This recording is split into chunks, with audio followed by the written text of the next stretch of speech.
ചൈതന്യമാണ് എന്നുള്ളത് പറയാൻ വേണ്ടിയിട്ടാണ് അസുരേന്ദ്രനെ വധിച്ചു എന്നാ പറയുന്നത്. അപ്പം അതിൽ കള്ളന്മാരായാലും ദുഷ്ടന്മാരായാലും അവരിലെല്ലാം തന്നെ മഹത്തുക്കളുണ്ട്. അതിലെല്ലാം അടങ്ങിയിരിക്കുന്നതായിട്ടുള്ള ചൈതന്യം എന്ന് പറയുന്നത് ഈ പരബ്രഹ്മമാണ് എന്നുള്ളത് പറയാൻ വേണ്ടിയിട്ടാണ്. അതുകൊണ്ട് രുദ്രാഭിഷേകമൊക്കെ ചെയ്യുന്ന സമയത്ത് കള്ളന്മാരുടെ രാജാവേ, കൊള്ളക്കാരുടെ രാജാവേ എന്നൊക്കെ പറഞ്ഞിട്ടാ പരമേശ്വരന്റെ ശിരസിലേക്ക് നമ്മളെ രുദ്രാഭിഷേകം നടത്തി കൊടുക്കുന്നത്. തിരുമേനിമാരോട് ചോദിച്ചാൽ അവർ പറയും എന്ന് വിചാരിച്ചിട്ട് മഹേശ്വരൻ കള്ളനാണ് എന്നുള്ള അർത്ഥത്തിലല്ല.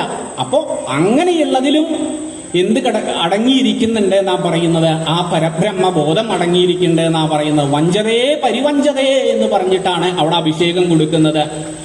അപ്പം ഇതില് ആ അഹങ്കാരത്തെ ഇല്ലാതെയാക്കാൻ ഭഗവതി തയ്യാറായി. അഹങ്കാരത്തെ ഇല്ലാതെയാക്കി തലക്കടിച്ചു കൊല്ലുകയാണ് ചെയ്യുന്നത്.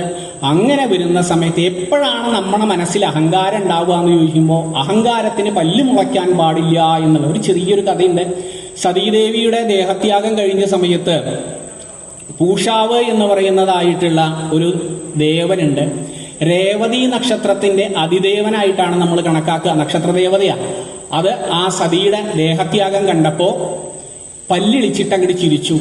ആ സമയത്ത് വീരഭദ്രസ്വാമി ആ പല്ല് അങ്ങോട്ട് അടിച്ചു കുഴിച്ചു എന്നാ പറയുന്നത്. അഹങ്കാരത്തിന് പല്ല് മുളയ്ക്കാൻ പാടില്ല എന്നുള്ളതായിട്ടുള്ള കാര്യം അതിനുശേഷം പിന്നീട് വരികയാണ് ചെയ്യുന്നത്. ഇപ്പോ ആ കാത്യായനിയും ദുഷ്ടു ഇഷ്ടലാഭാൽ ഇഷ്ടപ്പെട്ട